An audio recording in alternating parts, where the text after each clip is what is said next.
चला नमस्कार. पोलीस पाटील भरती जालना जिल्हा. काल आपण 20 प्रश्न पाहिले होते. पुढचे 20 प्रश्न सामान्य ज्ञानचे तुम्हाला जे काय प्रश्न आहेत सेम प्रश्न विचारणार आहे अशाच प्रकारचे, आणि जे काय आपण घेणार आहोत सगळ्यात जास्त रिपीट झालेले क्वेश्चन्स आपण घेतलेले आहेत. आता पुढचे 20 क्वेश्चन घेऊया. तर बघा इथे जर पाहिलं असेल तुम्ही तर रायगड हा जो दिलेला आहे, काय दिलंय, रायगड जिल्ह्यात खालीपैकी कोणता किल्ला आढळत नाही असा प्रश्न तुम्हाला विचारलेला आहे.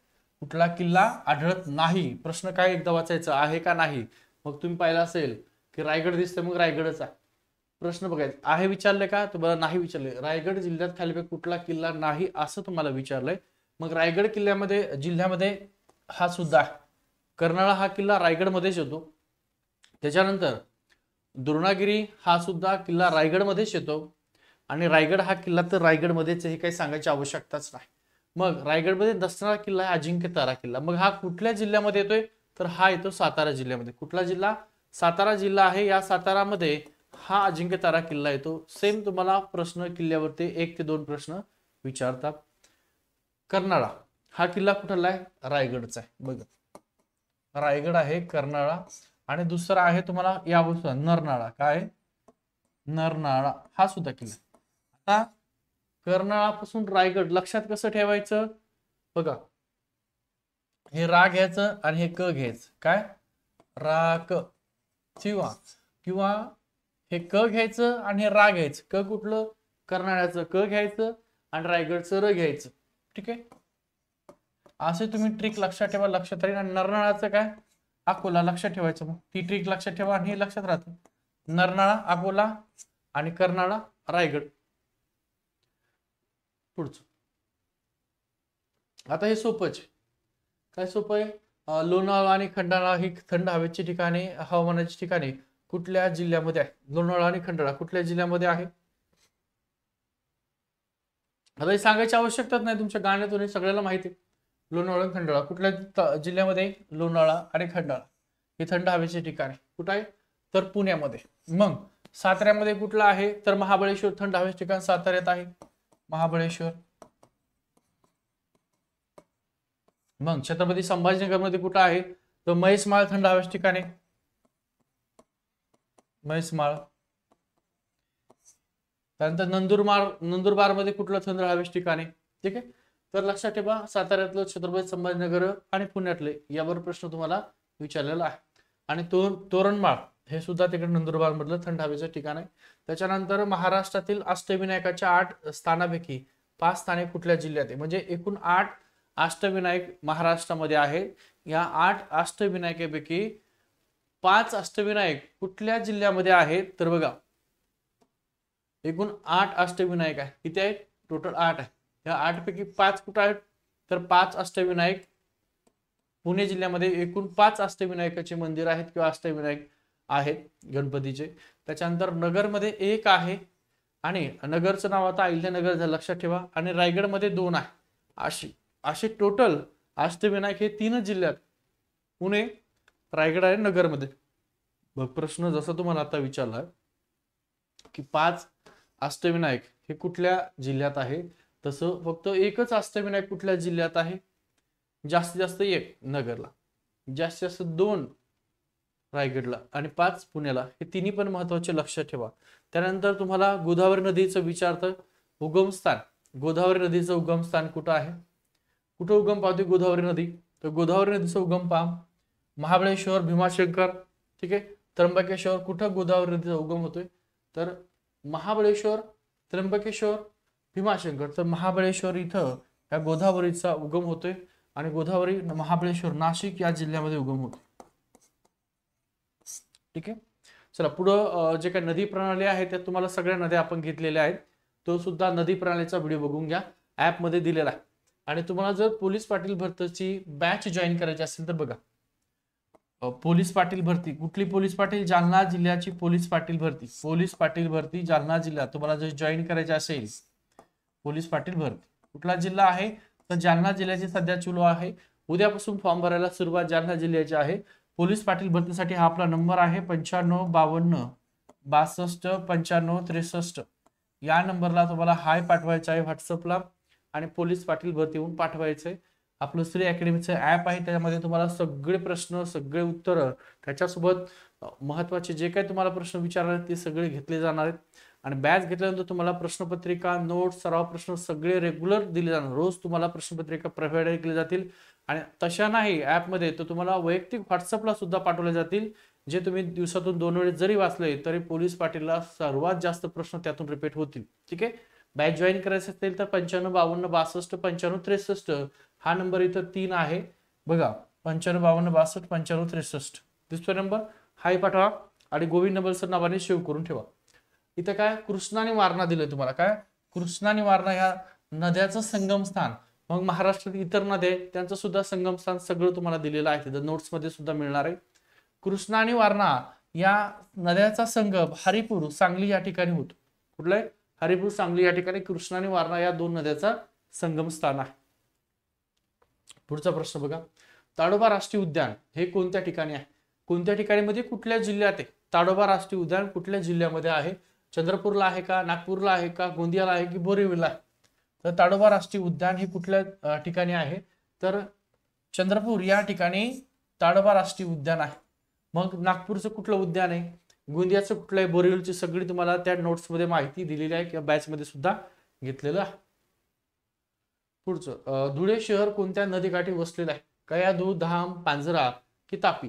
आता तुम्हाला जालना जिल्ह्याची पोलीस पाटील भरती आहे तर जालना जिल्हा किंवा जालना शहर हे माहिती असणं पाहिजे की जालना हे शहर जे आहे हे कुठल्या नदीकाठी वसलेले. जालना शहर कुठल्या नदीकाठी वसलेलं आहे?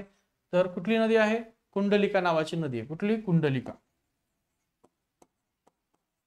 कुंडलिका ही नदी आहे. या नदीवर जालना हे शहर वसलेलं आहे.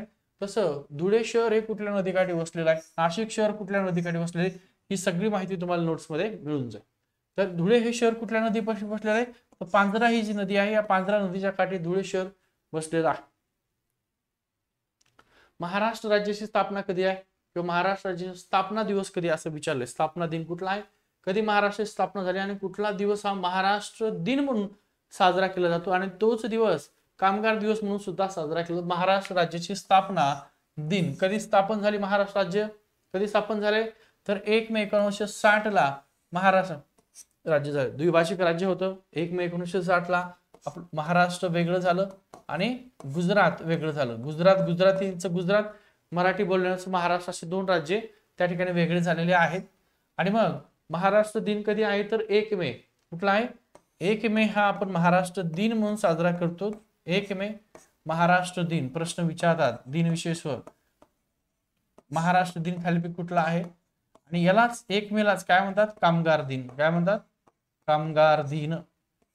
1 मे हा कामगार दिन सुद्धा लक्षात ठेवा. महाराष्ट्र दिन काय, कामगार दिन सुद्धा. 26 जानेवारी 1960, 15 ऑगस्ट 1960 यापैकी काय आहे का? लोणार हे खाऱ्या पाण्याचं सरोवर कुठल्या जिल्ह्यात आहे? आता तुम्ही म्हणता सर आमचा तो जालना जिल्ह्याचा पेपर आहे पोलीस पाटील हे काय, तर तुम्हाला सगळं महाराष्ट्र जीएस विचारतील तर हे सुद्धा प्रश्न आहे. लोणार हे खाऱ्या पाण्याचं सरोवर कुठल्या जिल्ह्यात आहे? तर बुलढाणा जिल्ह्यामध्ये आहे. आणि उल्कापातामुळे ते निर्माण झालेलं आहे. कुठं? बुलढाणा या जिल्ह्यामध्ये लोणार हे सरोवर आहे. लक्षात ठेवा, बुलढाणा जिल्ह्यामध्ये. पुढचा प्रश्न, 40-20. नाशिक जिल्हा टिंबटिंब या ठिकाणी कांदा संशोधन केंद्र आहे. पुढं तर नाशिकचं निफाड आहे, इथं सगळ्यात मोठी बाजारपेठ आहे. कशाची आहे नाशिकची? तर कांद्याची सगळ्यात मोठी बाजारपेठ आहे आणि कांदा संशोधन केंद्र सुद्धा या निफाडमध्ये. निफाड कुठे? तर नाशिकमध्ये. आशियातील सगळ्यात मोठी बाजारपेठ या निफाडला आहे. कांद्याची सगळ्यात मोठी बाजारपेठ कांद्याची आशियातली निफाड नाशिक या ठिकाणी आहे. महाराष्ट्रात चलनी नोटा, पोस्ट कार्ड, तिकिटे इत्यादी जे काही छपाई आहे हे छपाई खालीपैकी कोणत्या ठिकाणी होते? मुंबई, पुणे, नागपूर की नाशिक? तर नाशिक या ठिकाणी होते. बघा तुम्ही ट्रेनने जाताना सुद्धा नाशिक तिथं पाहिलं असेल तर खूप साऱ्या प्रमाणामध्ये. काय? 1 सेकंद. महाराष्ट्रात चलनी नोटा आणि पोस्ट कार्ड तर कुठे छपाई होते? तर नाशिक या ठिकाणी छपाई होते. पर्याय क्रमांक 4 उत्तर आहे. महाराष्ट्रातील सर्वाधिक पावसाचं ठिकाण कुठलं आहे? हा प्रश्न तुम्हाला खूप वेळा विचारलेला आहे आणि भारतातलं सुद्धा तुम्हाला माहित असो. सर्वाधिक पावसाचं ठिकाण महाराष्ट्रामध्ये कुठं? पाचगणी, लोणावळा, आंबोली, महाबळेश्वर. तर आंबोली या ठिकाणी सर्वात जास्त पाऊस पडतो. आंबोली हे ठिकाण आहे महाराष्ट्रात सर्वात जास्त पावसाची नोंद या आंबोलीमध्ये होते आणि भारतामध्ये म्हटलं तर मावशिनराम नावाचं ठिकाण आहे, तिथं सगळ्यात जास्त पाऊस पडतो. राज्यात टिंबटिंब जिल्ह्यात चुनखडीच्या खाणी मोठ्या प्रमाणात आढळतात. कुठला जिल्हा आहे ज्या जिल्ह्यामध्ये चुनखडीच्या खाणी सगळ्यात जास्त आहे? चुनखडी आहे, या चुनखडीच्या खाणी कुठल्या जिल्ह्यात सगळ्यात जास्त आहेत? तर यवतमाळ हा जो जिल्हा आहे, या यवतमाळ जिल्ह्यामध्ये चुनखडीच्या ज्या खाणी आहेत त्या सगळ्यात मोठ्या प्रमाणात आहेत, जास्त प्रमाणात आहे. पुढचा महाबळेश्वर हे थंड हवेचे ठिकाण खाली कुठल्या जिल्ह्यात आहे? आताच आपण पाहिलंय पुण्यातलं खंडाळा लोणावळा पाहताना पाहिलं की साताऱ्यातलं कुठलं आहे, तर महाबळेश्वर साताऱ्यातला आहे. ठीक आहे. त्यानंतर माथेरान आहे, माथेरान हे रायगड मधलं आहे आणि महाबळेश्वर साताऱ्यामधलं आहे. तर बघा महाबळेश्वर हे थंड हवेचे ठिकाण कुठल्या जिल्ह्यात आहे? साताऱ्यामध्ये. ठीक आहे. रायगडमध्ये माथेरान, काय माथेरान हे थंड हवेचे ठिकाण रायगडमध्ये आहे. पुण्यातलं लोणावळा खंडाळा, लोणावळा खंडाळा हे पुण्यातले आहे.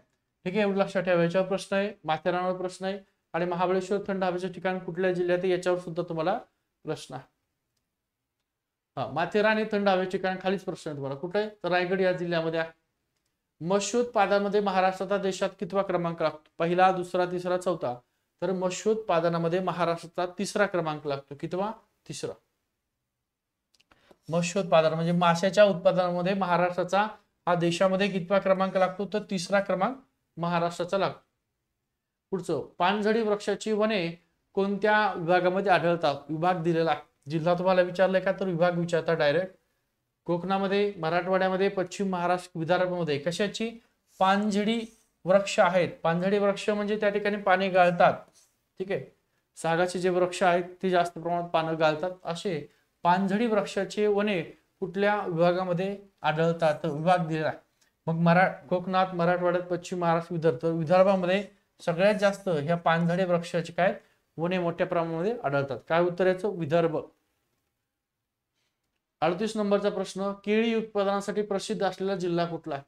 कुठला आहे? केळी उत्पादन दिलेलं आहे आणि या केळी उत्पादनासाठी प्रसिद्ध असलेला जिल्हा कुठला तुम्हाला असं विचारलेलं आहे. कुठला जिल्हा आहे? नागपूर, सोलापूर, जळगाव, कोल्हापूर कुठला आहे? तर केळी उत्पादनासाठी प्रसिद्ध जळगाव आहे. आणि जळगाव नाही दिलं तर जळगाव मधला तालुका यावल नावाचा तालुका, यावल, हा यावल नावाचा तालुका हा केळीसाठी प्रसिद्ध आहे. जळगाव जिल्हा असेल तर जळगाव आणि जळगावचा तालुका विचारला तर यावल तालुका आहे. या यावल मध्ये सगळ्यात जास्त केळीसाठी हा प्रसिद्ध आहे. कांद्याचं सर्वाधिक उत्पादन करणारा जिल्हा कुठला आहे? बघा आता सांगितलं तुम्हाला कांद्याची सगळ्यात मोठी बाजारपेठ कुठं आहे, तर निफाडला. आणि कांद्याचं उत्पादन सुद्धा सगळ्यात जास्त, कांद्याचं सर्वाधिक उत्पादन सुद्धा नाशिक इथंच होतं. आणि नाशिक मधलं कुठलं ठिकाण आहे, तर निफाड नावाचं ठिकाण. निफाड, या निफाड ठिकाणी सगळ्यात मोठी आशियातली कांदा जी का बाजारपेठ या निफाड मध्ये आहे. महाराष्ट्रातली उपराजधानी कुठली आहे? राजधानी कुठली आहे? मराठवाड्याची सांस्कृतिक राजधानी कुठली आहे? हे सुद्धा महत्वाचं आहे. ठीक आहे. महाराष्ट्राची उपराजधानी कुठली आहे, तर नागपूर आहे. राजधानी कुठली आहे, तर मुंबई महाराष्ट्राची राजधानी आहे. इथं महत्वाचे 2 करार झाले. एक अकोला नावाचा अकोला करार आहे आणि नागपूर करार झाला. या अकोला नागपूर कराराचं महत्व म्हणून इथं नागपूरला ही काय केलेले, महाराष्ट्राची उपराजधानी केलेले. आणि एक अधिवेशन हिवाळी हे सुद्धा नागपूरला भरवलं जातं. हे पुणे आणि अकोला करारमुळेच आहे. महाराष्ट्राची उपराजधानी नागपूर आहे, राजधानी मुंबई आहे. आता साधा सोपा प्रश्न एवढा येईल का, तर येऊ शकतो. तर हे 20 प्रश्न आजचे झालेले आहेत. तुम्हाला कंटिन्यू 20 प्रश्न अशा प्रकारे सामान्यांचे विचारतात. काही अशा प्रकारे सोपे असतात, काही अवघड असतात. सगळे आपण 1 बाय 1 घेणार. त्यामुळे रोज फॉलो करा. आणि बॅच घ्यायची असेल तर हा नंबर आहे 95 52 62 95 63. या नंबरला व्हॉट्सअपला हाय पाठवा आणि पोलीस पाटील भरती म्हणून असं पाठवून द्या. काय? पोलीस पाटील भरती. ठीक आहे, थांबतो.